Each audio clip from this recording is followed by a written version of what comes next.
Friends, अगर आपके पास pico machine नहीं है और ब्लाउज़ सिलने के बाद नीचे की तरफ से जो सिलाई होता है वहाँ से बहुत ही धागा निकलता है, उस टाइम पे आपको इनविजिबल सिलाई देना है। तो वो किस तरीके से देना है ब्रैकेट ब्लाउज़ पे, वही मैं आपको यहाँ पे दिखाने वाले हूँ। पीको मशीन नहीं है, कोई टेंशन नहीं है। तो फिर चलिए मैं दिखाती हूँ किस तरह से लेना है। सबसे पहले आपको ब्लाउज़ को काटना है, उसी हिसाब से आपको अस्तर काटना है। काटने के बाद दोनों को बिल्कुल अलग अलग यहाँ पे पहले मिला के लेना है। देखिए इस तरह से पहले आपको मिला के लेना है।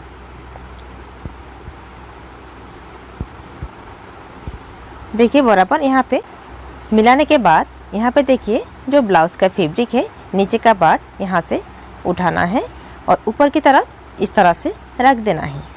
उसके बाद जो नेट का फैब्रिक है ये आपको ऊपर की तरफ नहीं रखना है, जो अस्तर है ऊपर की तरफ नहीं रखना है। इस तरह से नीचे की तरफ जो अस्तर है उसमें इसको मिला के देना है। दोनों साइड पे सेम तरीके से आपको देना है। देखिए ब्लाउज़ का फैब्रिक नीचे की तरफ है और अस्तर अलग है, दोनों बिल्कुल अलग अलग तरीके से आपको यहाँ पे रखना है। सेम तरीके से यहाँ पे भी देखिए ब्लाउज़ की फैब्रिक के ऊपर ब्लाउज़ के फैब्रिक इस तरह से रखना है और जो अस्तर है यहाँ पे नहीं देना है, इसको नीचे की तरफ रखना है। इसको पहले पलट देना है, पलटने के बाद यहाँ पे आपको बराबर रखना है। तो देखिए यहाँ पे ब्लाउज़ का फैब्रिक एक तरफ आ गया है और ये जो अस्तर है ये अलग हो गया है। आपका दोनों बिल्कुल अलग हो गया है। फिर देखिए इसको इसके ऊपर ऐसे रखना है। रखने के बाद चारों पार्ट यहाँ पे बराबर मिला के लेना है। मिलाने के बाद यहाँ से आपको सिलाई देना है। इस तरह से सीधा यहाँ पे सिलाई लेके आना है। दोनों साइड पे सेम तरीके से आपको सिलाई देना है। तो फिर चलिए देख लेते हैं सिलाई किस तरह से ये देना है। तो सिलाई करते वक्त मैं हमेशा बोलती हूँ अस्तर में थोड़ा ज़्यादा काटती हूँ, तो अस्तर को अंदर की तरफ से थोड़ा सा फोल्ड करके दबा के देना है, तो ये बिल्कुल बराबर हो जाएगा। धुलाई के बाद आपका अस्तर और ब्लाउज़ का फैब्रिक बिल्कुल बराबर हो जाएगा। इनविजिबल सिलाई देने से पीको करने का कोई भी ज़रूरी नहीं होता है। यहाँ पे देख सकते हो सिलाई हो गया है। इस तरह अभी पीको देने का कोई भी ज़रूरी नहीं है। आप चाहो तो डबल सिलाई भी दे सकते हो, लेकिन मैं यहाँ पे सिंगल ही रख दूँगी। अभी दूसरा साइड भी हमें सेम तरीके से देखिए यहाँ पे सिलाई हो गया है। अभी देखिए इसको पलटना है। पलटने के बाद देखिए जितना भी सिलाई का फैब्रिक है अंदर चला गया। ये बाहर की साइड है, देखिए यहाँ पे भी कोई भी धागा नहीं है और अंदर की साइड पे देखिए इसमें भी कोई भी धागा नहीं है, पूरा अंदर की तरफ चला गया। देख सकते हो यहाँ पे ये देखिए ये इनविजिबल हो गया है। आपका धागा भी निकलने का कोई भी चांस नहीं है। यहाँ पे आपका ब्लाउज़ परफेक्ट रहेगा। फिर भी देखिए अगर आप चाहते हो यहाँ पे और एक सिलाई देना चाहते हो दे सकते हो, कोई दिक्कत नहीं है। अभी देखिए यहाँ पे चारों ओर घुमा के हमें सिलाई देना है। आप चाहो तो मशीन से भी सिल सकते हो या हाथ से भी सिल सकते हो, तो आप कहीं से भी दे सकते हो। सिर्फ आपको यहाँ पर जो नायलिन है इसको बिल्कुल बराबर मिला के रखना है। अगर ज़्यादा होता है तो फोल्ड करके अंदर की तरफ डाल देना है।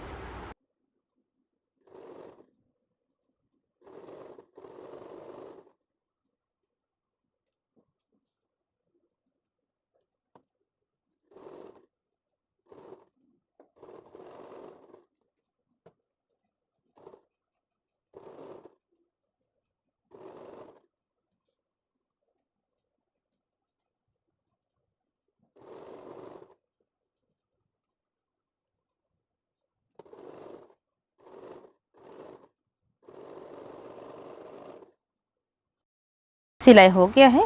अभी देखिए इस तरफ जो ज़्यादा एक्स्ट्रा है इसको हल्का सा बराबर मिला के देना है। इस तरह से दोनों साइड पे आपको सेम तरीके से यहाँ पे देना है। फिर नीचे का टक्स देना है। यहाँ पे जो दोनों का सिलाई है बिल्कुल बराबर यहाँ पे पॉइंट मिला के रखना है। नीचे की तरफ आपका ऊपर नीचे होगा, इसमें आपको देखने का जरूरी नहीं है। आपको सिर्फ ये दोनों पॉइंट बराबर मिला के रखना है। फिर देखिए नीचे की तरफ से आपको यह टक्स देना है। यहाँ पे टक्स आपको कितना देना है, अगर आपको कटोरी चैप्टा रखना है उस टाइम पे आपको हाफ इंच का देना है और नॉर्मल या मीडियम रखना है उस टाइम पे आपको 1.25 इंच देना है। अगर बहुत ज़्यादा आपको उभर हुआ देना है उस टाइम पे आपको 1 इंच का देना है। ध्यान में रखना है अगर आपकी फुल वाश बहुत ज़्यादा हेवी नहीं होता है उस टाइम पे आपको 1 इंच का टक्स नहीं देना है। मैंने यहाँ पे 1.25 इंच का दिया। देखिए 1 इंच से मैंने 2 सूत कम लिया था, तो ये नॉर्मल है। ज़्यादा टक्स देने से फुल बास्ट कम होने से आपका फिटिंग्स अच्छा नहीं होगा। उसके बाद देखिए इसको इस तरह से सिलना है। जो कटोरी का पार्ट है साइड पार्ट के साथ इस तरह से सिलना है। तो यहाँ पे सिलाई आपको कैसे देना है ये भी आपको इनविजिबल देना है। देखिए इस तरह से ब्लाउज़ के फैब्रिक के ऊपर ब्लाउज़ का फैब्रिक देना है। फिर जो अस्तर है इसको नीचे की तरफ रखना है। सेम जिस तरीके से मैंने कटोरी के लिए सिलाई किया था उसी तरह इस पर भी सिलाई कर लेना है। अभी देखिए यहाँ पे हमको सिलाई देना है, देख सकते हो इस तरफ से बराबर मिला के लेना है, ध्यान रखना है। देखिए कटोरी का पार्ट बिल्कुल बीच में है और ब्लाउज का फैब्रिक नीचे की तरफ है और अस्तर ऊपर की तरफ है।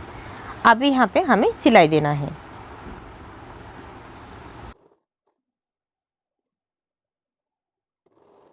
ये सिलाई करते वक्त आपको ध्यान में रखना है, कोई भी जल्दबाजी नहीं करना है, धीरे से आपको ये सिलाई करना है। और ध्यान में रखना है नीचे का जो फैब्रिक है और बीच में जो कटोरी का फैब्रिक है, ये फैब्रिक और अस्तर तीनों बिल्कुल बराबर रहना है। कोई ज़्यादा अगर कम होगा तो बाद में ये आपका ब्लाउज़ ख़राब हो सकता है। ये ध्यान में रख के आपको सिलाई देना है।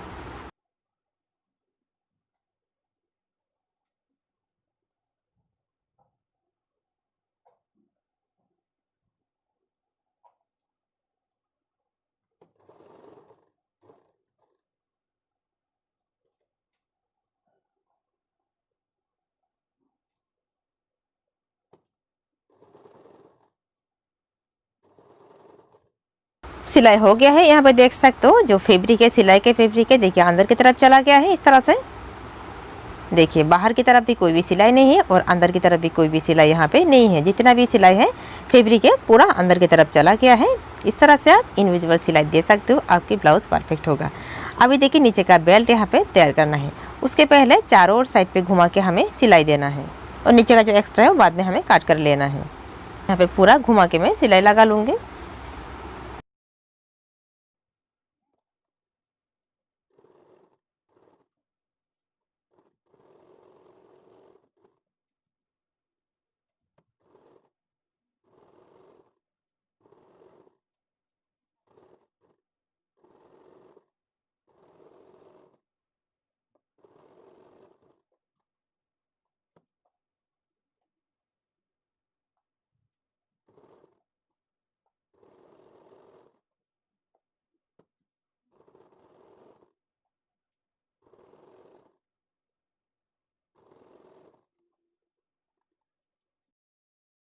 सिलाई हो गया है। अभी देखिए नीचे का जो एक्स्ट्रा है इसको भी काट के बराबर कर लेना है, या अंदर की तरफ रहने से भी कोई प्रॉब्लम नहीं हो सकता है यहाँ पे। अभी नीचे का बेल्ट आपको जोड़ना है यहाँ पे। अभी नीचे का बेल्ट आप चाहो तो इनविजिबल सिलाई भी दे सकते हो या नॉर्मली जिस तरीके से होता है उस तरीके से आप यहाँ पे दे सकते हो, क्योंकि देखिए जब नीचे की तरफ फोल्ड करके ये सिलाई होगा उस टाइम पे धागा नहीं निकलता है। तभी देखिए इसको पहले ऐसे बराबर मिलाना है। मिलाने के बाद चारों ओर घुमा के मैं यहाँ पे सिलाई लगा लूँगी। आप चाहो तो इसमें इनविजिबल सिलाई दे सकते हो। देखिए इस तरह जब फोल्ड होगा, फोल्ड करके जब सिलाई होता है उस टाइम पे यहाँ पे धागा निकालने का कोई भी चांस नहीं रहता है। तभी देखिए यहाँ पे मेजरमेंट देना है। इस तरफ देखिए कितना देना है, मैं 1 इंच से 1 सूच ज़्यादा रखूँगी। जिस साइड हुक होता है उस साइड पे 1 इंच से मैंने 1 सूच ज़्यादा लिया। अभी मिडल पे देखिए मैं 3 इंच से 1 सूच कम रखूँगी। आपकी फुल बस्ट अगर थोड़ा हेवी होता है उस टाइम पे आपको 3 इंच से भी 1 सूच ज़्यादा लेना है। इस तरीके से आपको लेना है।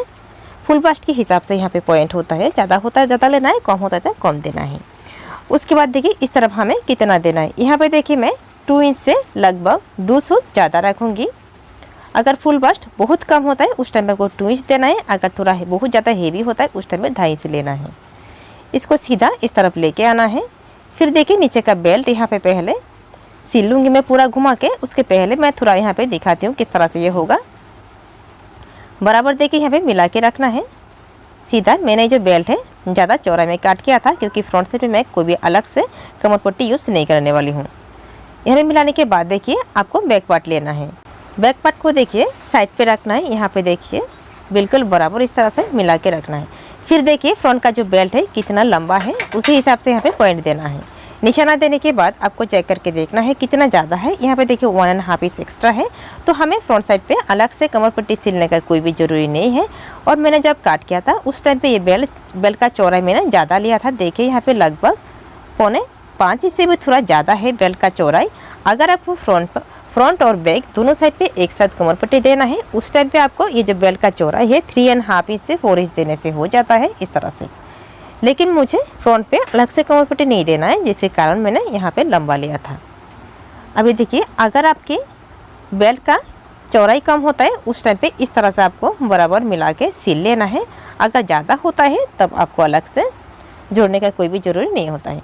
तो पहले जो बेल्ट है इसको सिल लेते हुए मैं ये जो फैब्रिक और अस्तर दोनों एक साथ मिला के यहाँ पे सिलाई देना है। उसके बाद ही इसको ब्लाउज के साथ सिलना है।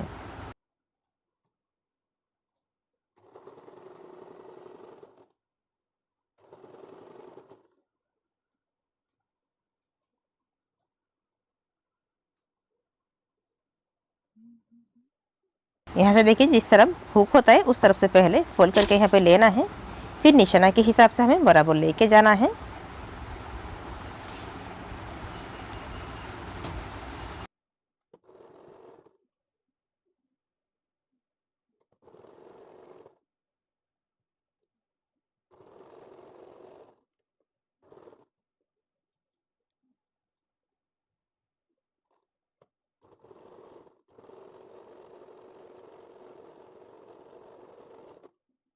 यहाँ पे देखिए जो हल्का सा एक्स्ट्रा है इसको इस तरह से काट करके देना है, नहीं काटने से भी कोई दिक्कत नहीं होगा। ये जो हुक पट्टी और आई पट्टी होगा उसके अंदर की तरफ रहेगा। यहाँ पे देखिए ज़्यादा है, इसको भी काट कर लेती हूँ मैं।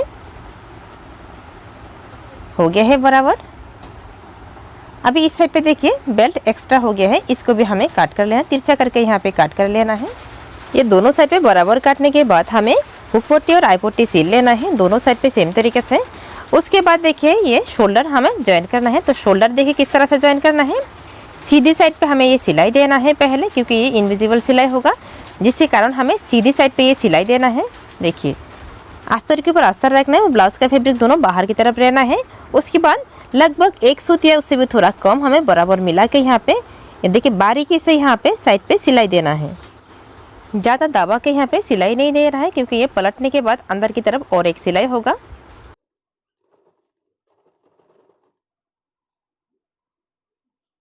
ये सिलाई देने के बाद देखिए इसको इस तरह से पलटना है, फिर अंदर की तरफ से हमें और एक सिलाई देना है। देखिए बिल्कुल पहले फैब्रिक को बराबर मिलाना है। यहाँ पे देखिए आप चाहो तो और एक निशाना दे सकते हो। आपको यहाँ पे हाफ इंच का सिलाई देना है। टोटल आपका दोनों साइड मिला के हाफ इंच होना है। आप चाहो तो पहले यहाँ पे निशाना दे सकते हो हाफ इंच पे, देखिए तब दोनों साइड पे आपका बिल्कुल बराबर होगा। हाफ इंच के ऊपर आपका यहाँ पे सिलाई नहीं होना है, क्योंकि मैंने हाफ इंच ही सिलाई के लिए एक्स्ट्रा लिया था, उसी हिसाब से आपको हाफ इंच के ऊपर यहाँ पे नहीं जाना है। तो ये सिलाई मैंने दिया था, अगर आप चाहो तो इसमें और भी थोड़ा काट के बराबर जो फैब्रिक है मिला सकते हो। देखिए बिल्कुल बराबर मिला के यहाँ पे सिलाई देना है। देखिए जो एक्स्ट्रा फैब्रिक है चाहो तो आप उसमें दबा के अंदर की तरफ रख के फिर सिलाई दे सकते हो। देखिए नाखून से पहले बराबर ऐसे मिला के देना है तब अच्छा होगा। अगर चाहो तो अगर फिर ज़्यादा हो गया तो ऐसे काट के मिला के देना है, नहीं तो आपका सिलाई में फैब्रिक ज़्यादा चला जाएगा। देखिए बिल्कुल बराबर हो गया है। अभी मैं यहाँ पे सिलाई लगा लूँगी।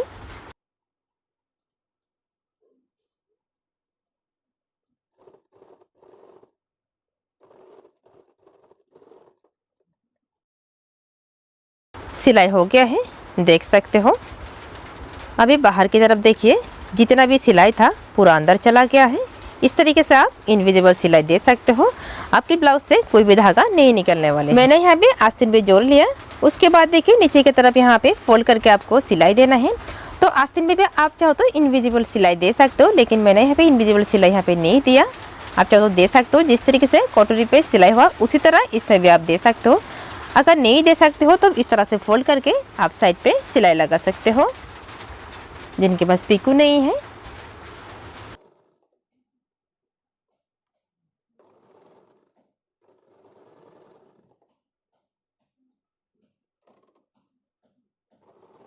देखिए मैंने एक साइड पे पीकू की तरह इस तरीके से मैंने सिलाई किया था और दूसरे साइड पे नॉर्मली मैंने यहाँ पे फोल्ड किया। तो जिसको जो इजी लगे उस तरीके से आप सिल सकते हो, कोई दिक्कत नहीं है। अभी बैक पार्ट और फ्रंट पार्ट दोनों मिला के एक साथ यहाँ पे देखिए पहले बाहर की तरफ सिलाई देना है। यहाँ पे भी बिल्कुल बारीकी से आपको साइड पे सिलाई देना है। उसके बाद अंदर की तरफ आपको सिलाई देना है।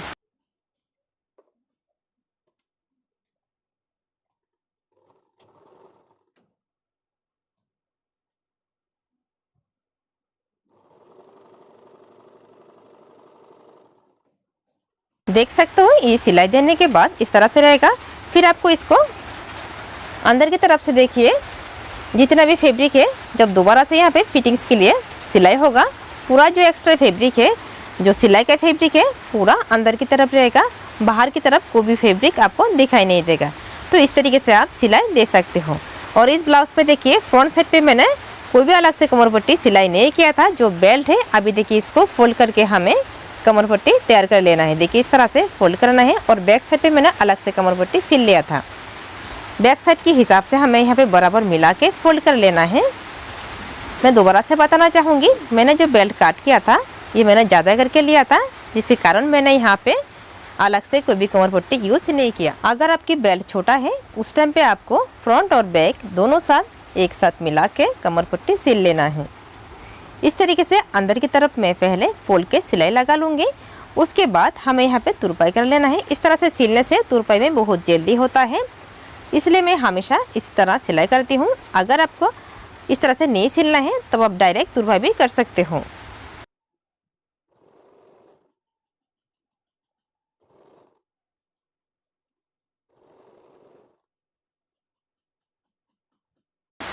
यहाँ तक सिलाई देने के बाद ये जो पार्ट है, जिस साइड पर आपका आई पट्टी होता है, उस पार्ट के ऊपर हुक पट्टी का जो पार्ट है इसको इस तरीके से रखना है। बिल्कुल बराबर मिला के आपको चेक करके देखना है कहाँ पे आ रहा है, उसी हिसाब से यहाँ पे निशाना देना है। तो आपका फ्रंट का जो पार्ट है दोनों बिल्कुल बराबर रहेगा इसका लंबाई, नहीं तो आपका कम ज़्यादा हो सकता है।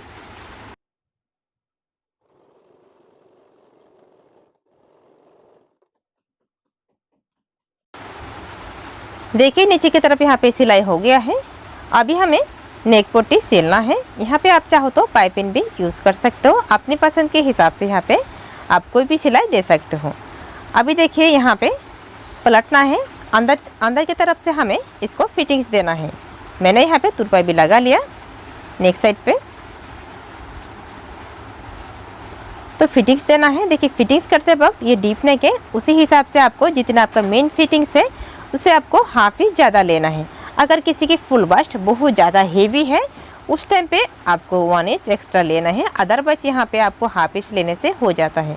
और कमर पे देखिए जितना आपका मेन पॉइंट है उतना ही लेना है, यहाँ पे आपको कोई भी एक्स्ट्रा लेने का ज़रूरी नहीं होता है। अभी दोनों पॉइंट बराबर मिलाना है और आस्तीन पे देखिए यहाँ पे मोहरी पे आपको कैसे देना है, जहाँ पे आपका फिटिंग्स होता है उसी के हिसाब से यहाँ पे इस तरह से लेके जाना है। देखिए इस तरह से होना है आपका फिटिंग्स। यहाँ पे देखिए जो एक्स्ट्रा है ये बाद में काट कर लेना है। तो अभी जिस तरीके से है उस तरीके से हमें सिलाई देना है।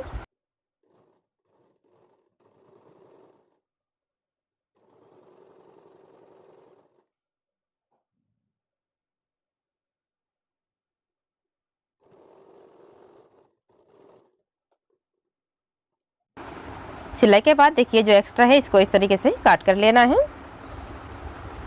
अभी देखिए अंदर की साइड से देखिए, बाहर की साइड पे भी कोई भी फैब्रिक यहाँ पे नहीं है, पूरा अंदर की तरफ है। और यहाँ पे देखिए आर्म होल पे आपका जो आस्तीन सिलाई हुआ है बिल्कुल बराबर होना है दोनों पार्ट। तो देख सकते हो पूरा ब्लाउज कंप्लीट हो गया है। तो उम्मीद है आपको समझ में आ गया होगा किस तरीके से ये सिलाई देना है। अगर सही तरीके से आपका सिलाई होगा तो ब्लाउज़ का आपका फिटिंग्स बहुत ही अच्छा होगा। वीडियो पसंद आने पे एक लाइक और कमेंट जरूर कीजिएगा। वीडियो देखने के लिए आपको बहुत बहुत धन्यवाद।